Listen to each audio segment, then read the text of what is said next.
Bien, bonjour mes chers amis, pour ceux qui me suivent et ceux qui me découvrent à présent. Comme à l'habitude, je me représente à chaque fois, Della Ragione Ralph.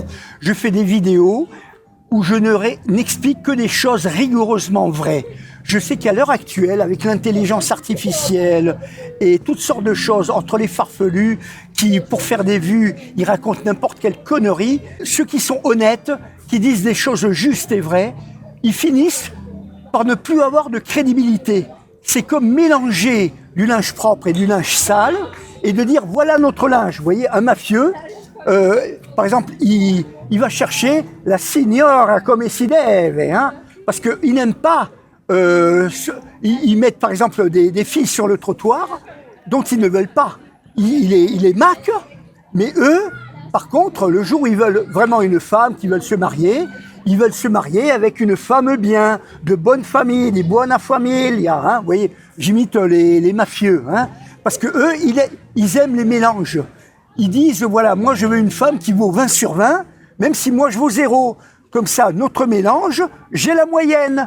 On mélange son linge propre avec mon linge sale, et comme ça, je suis moyen. Si j'ai des enfants avec cette femme-là, je suis moyen. J'aurai des enfants que j'espère qu'ils seront moyens. Mais ça, c'est une mentalité que je n'aime pas. Je n'aime pas les mélanges. Vous comprenez? Pour moi, il y a la race humaine où moi-même, dont je fais partie, je suis sorti du cône de ma mère, qui est la pute qui m'a fait. Alors physiquement, génétiquement, je suis pourri, je m'estime pourri, mais mon âme est bonne. Parce que il faut comprendre une chose aussi. Vous avez des gens, des enfants qui sont de bonne famille, qu'on leur inculque une bonne éducation, ils ne manquent de rien, mais ils deviennent des voyous. Ils sont quand même, parce que dans leur gène, peut-être les ancêtres, génétiquement, ils ont ça dans le sang, il faut qu'ils fassent des mauvais coups, ce sont des voyous. Tout comme il y a des enfants qui sont nés de mauvaises familles, enfin des gens ordinaires, enfin orduriers presque, mais ils n'adhèrent pas à cette mentalité de leurs parents. Mais aussi, à cause de leurs parents qui sont peut-être orduriers, ils le sont eux-mêmes. Et vous voyez, il y a un peu de tout. Il y a aussi donc des enfants de bonne famille, bien éduqués et qui suivent les traces de leurs parents. Et c'est justement, on peut dire que ce sont les gens comme ça, des enfants comme ça, qui sont de bonne famille, que les ASE, les associations, ils prennent dans les familles parce qu'on va leur dire « Ah, vous êtes trop fusionnel avec votre enfant, donc c'est pas bon ». Alors que, en quel honneur ça devrait pas être bon d'être fusionnel, vous voyez?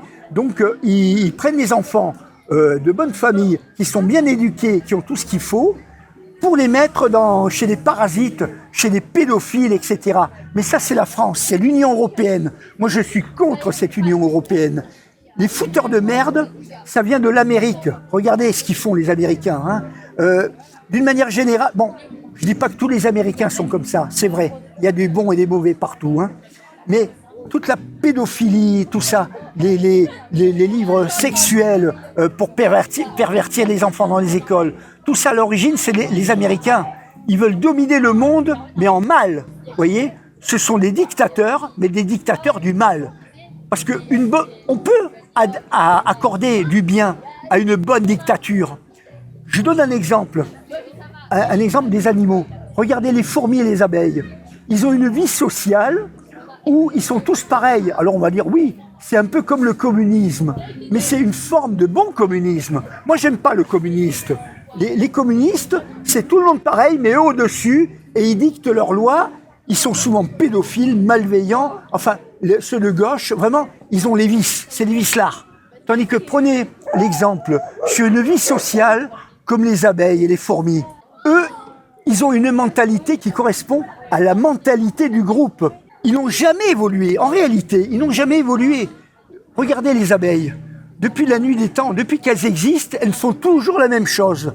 Elles sont programmées comme un ordinateur qui est programmé pour ne faire que cette fonction, mais la seule chose qu'un ordinateur il sache faire, il le fait à la perfection. Il est programmé pour être parfait dans son domaine. Il ne cherche pas à aller au-delà, il ne trahit pas ses semblables pour avoir des profits personnels. C'est ce que font les abeilles, vous comprenez? Alors, Moi, je rêve d'un monde où une vie sociale, où les gens, ils ne pensent pas systématiquement comme moi. Parce que si les gens pensaient comme moi, ça serait la fin du monde. Il y aurait même pas, on baisse plus. Vous comprenez ce que je veux dire? On ne fait plus d'enfants pour ne pas prendre le risque de faire des enfants qui pourraient être des parasites, qui pourraient être malveillants, etc. Les gens, ils tirent la corde à eux, mais ce n'est pas malin parce que c'est ça qui crée un monde mauvais. Moi, par exemple, j'ai l'avantage, on peut me critiquer pour ça, c'est que j'accepte de vivre en clochard. Je ne suis pas ambitieux. Parce que prenez les Américains. Pour eux, la réussite sociale, c'est tout. Je n'ai rien contre la réussite sociale. Dès l'instant où il ne faut pas que cette réussite sociale soit nuisible aux autres. Et c'est ce que font justement tous ces Bill Gates, ces Klaus Schwab, ces Van der Leyen. Ce sont un ramassis de sales petits arrivistes. Et ils réussissent. Ils sont milliardaires, multimilliardaires, mais ils écrasent tout le monde, ils écrasent. Et les gens, ce sont des sales moutons obéissants. Moi, je ne suis pas un mouton obéissant. Jamais je ne porterai la marque de la bête, vous comprenez? Moi, je ne suis pas diabolique. Je n'aime pas les gens diaboliques. Les gens diaboliques, je les méprise. Vous comprenez ça, hein? Il me vient une haine contre le diabolisme. Et en ce moment, Satan, il est en train de gagner. Mais il gagne sur terre grâce aux moutons obéissants que vous êtes. Mais moi, je ne serai jamais un mouton obéissant. Et moi, si le savoir cosmique universel qui régit toutes les lois naturelles dont nous sommes issus, qui nous observe et nous juge, n'est pas un sale petit menteur, alors il dit la vérité. Alors moi, je n'ai pas d'argent. Je suis clochard, je n'ai pas d'ambition dans la vie. Mais c'est moi qui ai des pouvoirs dans l'au-delà. Sur Terre, je n'ai rien. Mais dans l'au-delà, je serai très puissant. Et tout ça par la faute du livre de mon destin. Parce que j'ai eu des contacts psy avec Dieu. Et moi, je ne mens pas. Quand j'étais dans ce pensionnat maudit, où ma mère, la pute qui m'a fait, m'a jeté. Vous voyez, j'ai des mauvaises origines. Mais mon âme est bonne. Enfin, j'estime que mon âme est parfaite. Bon, elle est parfaite, je veux dire par là que j'ai des défauts, mais en l'absence de perfection, la perfection existe, comme je l'ai déjà relaté dans d'autres vidéos, dans le moins mauvais. Dès l'instant où on ne peut pas obtenir matériellement et mathématiquement, et quelle que soit la raison, on ne peut pas obtenir la perfection, eh bien, où se trouve la perfection? Parce qu'elle existe, c'est dans le moins mauvais. Même, c'est-à-dire qu'on peut être parfait dans certains domaines, même avec des défauts, voire des grands défauts. Mais s'il y a impossibilité d'obtenir mieux, eh bien, la perfection existe, c'est dans le moins mauvais. Je vous donne un exemple. Vous savez que les timbres sont imprimés par la Banque de France. Enfin, il y a les imprimeries du timbre-poste dans toutes les nations. Alors, imaginons que au sein de la fabrication avec des machines, des timbres à imprimer. Bon, le timbre a été gravé, il a été dessiné d'abord, puis ensuite gravé, et bon pour accord pour l'imprimer. Un timbre, par exemple, qui serait actuel, donc qui n'est pas destiné à être rare, qui est destiné à l'affranchissement courant. Donc il est programmé, il est destiné à être imprimé à 2 millions, 3 millions d'exemplaires. Donc un timbre assez courant qui n'aura jamais de rareté. Et quelqu'un qui travaille dans la fabrication des timbres-poste, il découpe dans la planche un exemplaire de cette vignette et il dit voilà, demain matin, à la première heure, je vais à la poste, je vais envoyer à tel ami une lettre en disant voilà, mais attention, il le paye. Il découpe un timbre, mais il le paye. Il paye ce timbre, il est dans son droit. Il le paye avant-première. Imaginons, hein, il le paye. Et puis, après avoir acheté ce timbre, quand il termine son travail, il sort, et puis il apprend, mais que ce n'est pas lui l'incendiaire. Qu'il y aurait eu, je donne un exemple, hein, il y aurait eu un incendie terrible qui affecte le matériel d'imprimerie, et tous les timbres-poste qui sont en papier, toutes les liasses qui ont été imprimées, elles sont brûlées. Il n'y en a plus. Et même le matériel, on ne pourrait même pas faire de réimpression directe, parce que les caractères qui permettent à imprimer aurait fondu par la chaleur. Imaginons ça. Et le lendemain matin, avant que ces timbres donc soient acheminés, les liasses de timbres arrivent dans tous les bureaux de poste pour satisfaire les besoins des usagers. Eh bien lui, il colle cette vignette sur une enveloppe, il envoie à un tel en disant voilà, garde précieusement cette enveloppe, voilà. Et on apprend que l'usine qui imprime ces timbres a brûlé. Alors comment qu'on fait? Eh bien ce timbre qui était destiné à être imprimé à des millions d'exemplaires, donc par un timbre rare, eh bien on apprend qu'il existe un exemplaire oblitéré de ce timbre. Donc on est obligé de le répertorier. Ce n'est pas une réimpression, parce qu'on pourrait refabriquer ce timbre, mais ce serait dans la catégorie réimpression, pas dans de la planche originelle. Alors quelqu'un qui voudrait, qui est assez riche pour acheter, qui veut les vignettes de ce pays et qui collectionne ces timbres-là en neuf de ce pays. Donc il peut avoir du numéro 1, c'est possible, du numéro 1 qui peut être très rare, selon depuis la date où a été imprimé les timbres de tel pays. Il a le numéro 1 jusqu'au numéro 2000 complet. Et lui manque ce timbre. Alors il exige, il dit moi je veux acheter ce timbre en neuf, je les collectionne en neuf. Et puis on peut lui dire, écoutez, vous collectionnez le pays complet, mais ce timbre, vous ne pouvez pas l'acheter à l'état neuf. Il existe, mais uniquement en oblitéré. Et pour ça, il faut que vous négociez le prix avec la personne qui l'a obtenu sur lettre. Et le gars, il insiste, il dit, mais moi je le veux en neuf. Il dit, mais on ne peut pas vous faire, mais je paye 1 million d'euros. Ah non, mais on ne peut pas. Il n'existe pas. Je paye 10 millions d'euros. Il peut payer le prix qu'il veut, mais il ne l'obtiendra pas. On va lui expliquer que s'il veut négocier le prix de ce timbre-poste, il peut l'obtenir, mais auprès de celui qui a obtenu la lettre, mais le timbre est oblitéré. Il faut qu'il accepte dans sa collection cet unique exemplaire, mais en oblitéré. Alors qu'est-ce qu'il fait? S'il veut le pays complet, il est obligé de passer sous les fourches caudines, d'acheter, sous réserve que la personne qui l'a, qui daigne le vendre, parce que cette personne peut en espérer un prix exorbitant, en disant il n'existe pas en neuf, il n'existe plus, il existait en des millions d'exemplaires, mais vous ne pouvez pas obtenir ce qui n'existe plus. Vous comprenez? Vous voulez ce timbre qui existe, certes, mais avec le défaut, entre guillemets, d'être en oblitéré. Donc il n'est pas parfait, il n'est pas vierge d'oblitération.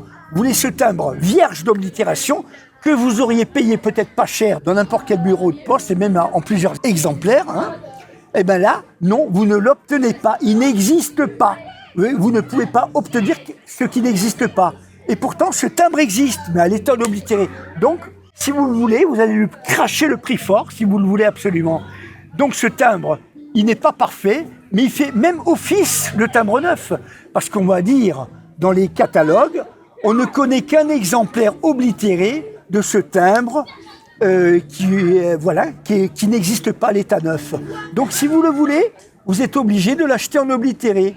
Donc vous comprenez que vous le vouliez parfait, c'est-à-dire non oblitéré, mais ça n'existe pas. Donc vous êtes obligé, pour l'avoir, pour compléter votre collection, de l'acheter malgré vous en oblitéré. Voilà. Ça rejoint à ce que je dis. La perfection existe. Vous voulez un timbre parfait? Vous pouvez avoir ce timbre qui représenterait la perfection dans votre collection. D'autant plus qu'il n'existe qu'un exemplaire. Mais il existe en oblitéré. Ce qui signifie que la perfection existe, même avec des imperfections.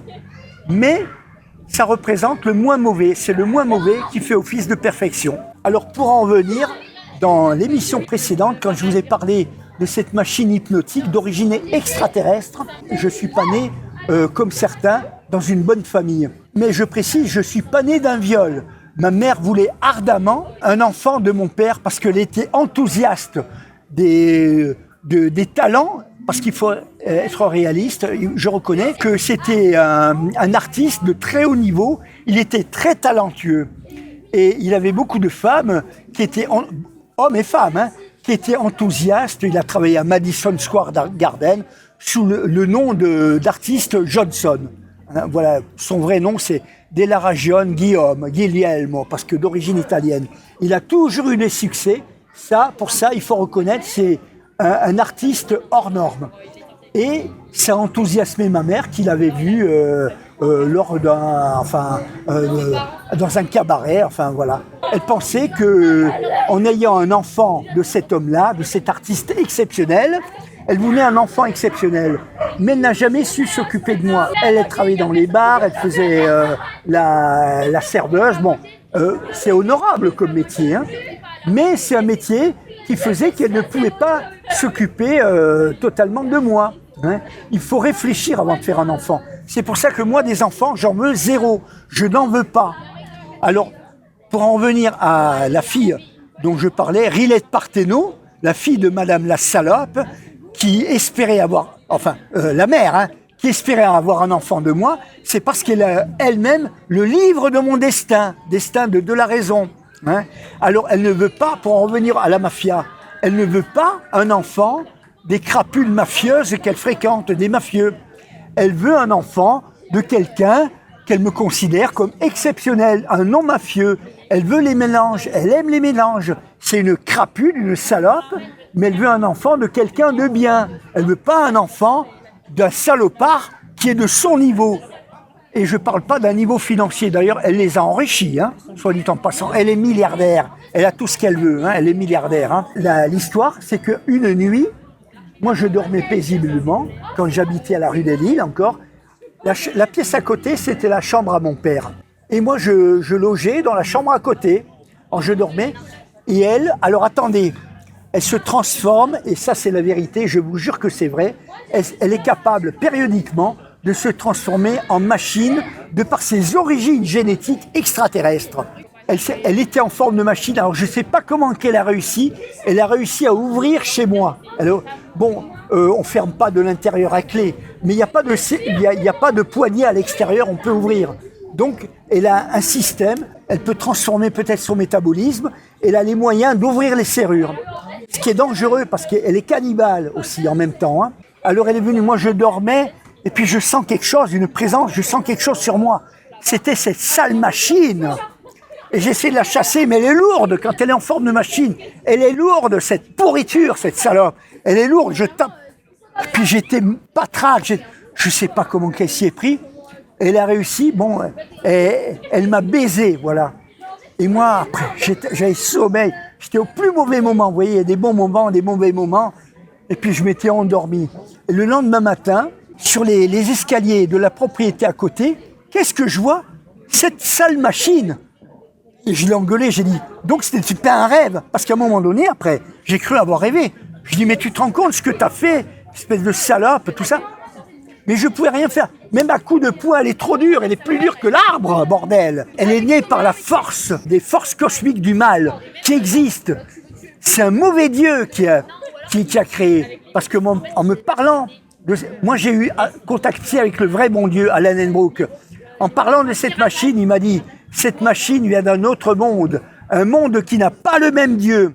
Donc vous, les religieux, que vous soyez chrétiens, musulmanes, ce que vous voulez, vos religions, c'est de la couille, c'est des inventions humaines, c'est pas le bon Dieu. Moi, je sais que le bon Dieu existe, mais il n'en a à branler de vos religions. Vous pouvez aller à l'église tant que vous voulez. Vous croyez qu'en allumant un cierge à l'église, en expiant, que vous allez être pardonné, hein, et les musulmans, vous croyez qu'en priant à Allah avec le cul en l'air, vous allez être pardonné de vos péchés? Non, non, ça marche pas comme ça. Les religions, c'est de la couille. Moi, je ne suis pas religieux. Je sais que Dieu existe, j'ai eu des contacts psy avec Dieu, mais ça ne fait pas moi de quelqu'un de religieux. Je ne suis pas un apôtre de Dieu, je suis un apôtre de la science exacte. Et la science exacte est psychorigide. C'est la science mathématique qui est la science exacte de tout l'univers. Ce qui est vrai à un endroit de l'univers est reconnu comme vrai dans tout l'univers. Nous reconnaissons dans notre microcosme, dans notre petitesse, des distances. Mais pour la logique et du savoir cosmique universel, une planète, même très lointaine par rapport à nous, une planète rapprochée, fait partie d'un point qui se trouve au centre de l'univers et qui est reconnu par l'univers tout entier. Alors, nous reconnaissons ce qui est petit et ce qui est grand.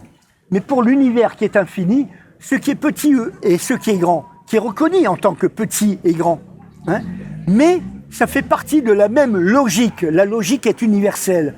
Et tout s'articule sur les effets d'une cause.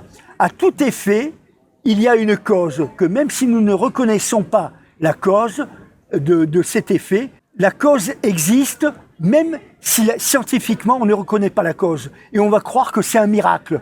Quand on dit « Ah, on n'arrive pas à reconnaître pourquoi il y a eu tel effet, donc c'est que c'est un miracle ». Non, ça voudrait dire que l'être humain, il se prend pour plus que Dieu, qu'il a la science infuse, il n'a pas la science infuse. Il a des tas de connaissances, mais il n'a pas la science infuse du savoir cosmique universel, qui est un immense ordinateur éthérique et omniprésent, hein, et qui, lui, a réponse à tout, et qui a la connaissance de tout. Mais cet ordinateur éthérique et omniprésent, qui est le savoir cosmique universel, n'est pas Dieu pour autant.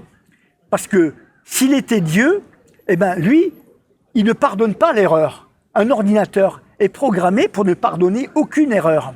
Et en conséquence, comme j'ai déjà dit dans des émissions précédentes, n'importe quel humain pourrait, s'il est condamné pour ses erreurs, faire la réflexion suivante au savoir cosmique universel, de dire « Mais attends, on est né avec des besoins et on est susceptible, à fur et à mesure qu'on grandit, eh ben, de faire des erreurs. Alors, il fallait faire de nous des cailloux si tu veux pas qu'on fasse des erreurs, hein, pour lesquelles tu es susceptible de nous condamner. » Et la logique, en tant que telle, reconnaît le bien fondé de la réflexion qu'on pourrait lui faire. Mais la logique à l'état pur, science mathématique à l'état pur, est programmée pour ne pas faire d'erreur, y compris ne pas faire d'erreur pour pardonner l'erreur. Elle ne pardonne pas l'erreur. Donc comment faire pour donner raison à l'être humain, mais sans se mettre en échec de pardonner l'erreur? Parce qu'elle est la science infuse qui ne pardonne pas l'erreur en tant que science mathématique, qui ne pardonne pas, programmée pour ne pas faire d'erreur. Eh bien, la seule solution, c'est de nommer un bon Dieu plénipotentiaire qui a carte blanche, qui lui va faire l'erreur de pardonner l'erreur, mais qui fait office de non-erreur. Un peu comme quand je vous ai dit, la perfection existe, c'est dans le moins mauvais. Donc Dieu, il fait des erreurs de pardonner l'erreur, mais il est représentatif du moins mauvais. Donc, il est comme parfait dans son élément à lui. Et c'est grâce à ça, grâce à Dieu, que certaines erreurs, jusqu'à une certaine limite, vous serez pardonnées. Mais si vous offensez Dieu, si vous arrivez à vous élever au-dessus de Dieu, au point de l'envoyer en enfer, comme vous avez réussi la prouesse technique, alors il n'y a plus de bon Dieu pour vous. Et ce n'est plus Dieu qui vous juge. C'est mon maître, notre maître à tous, le savoir cosmique universel qui vous juge. Et en conséquence, eh ben, aucun péché, plus aucun péché n'est pardonné. Et moi, je suis, de par ma psychorigidité, en tant qu'apôtre de la logique, je suis pour cet état d'esprit-là. Moi, je ne suis pas les traces du Seigneur. Je sais que Dieu existe, mais je ne suis pas un apôtre du Seigneur. Je suis un apôtre de la psychorigidité de cet immense ordinateur éthérique et omniprésent qu'est le savoir cosmique universel. Et je suis en conséquence pour moi je suis pour payer mes péchés. J'ai fait des erreurs, eh ben je dois payer. Je ne m'accorde aucun privilège. Hein? Vous comprenez ça? Continuez de faire des conneries. Eh ben, vous êtes utile avec les fautes que vous faites à nourrir mon bienveillant ami l'enfer. Hein? Parce que moi, même si je vais en enfer, mais si moi je vais en enfer, vous croyez que vous irez au paradis? Non mais vous rêvez. Vous rêvez les humains. Et ça, je m'adresse à toutes les humanités de l'univers. Hein? Continuez de faire des fautes, continuez de faire des conneries. Mais ça vous condamne à l'enfer. Parce que ça se paye. Et je suis prêt à payer mes péchés pour que vous les payiez. Vous comprenez ça? Ça m'attirera beaucoup d'ennemis. Mais alors, vous êtes mes ennemis. Eh bien, souhaitez que je paye mes péchés. Si vous êtes mes ennemis, souhaitez-moi d'aller en enfer. C'est avec bonne grâce que je vais en enfer. Et que ce soit justice. Parce que si moi je vais en enfer, il n'y a personne d'entre vous qui va au paradis. Hein? Que vous soyez des apôtres de Dieu ou pas. Hein? Moi je suis un apôtre de la psychorigidité d'esprit, du savoir cosmique universel. Voilà. À bon entendeur, salut, au revoir. Merci de m'avoir écouté.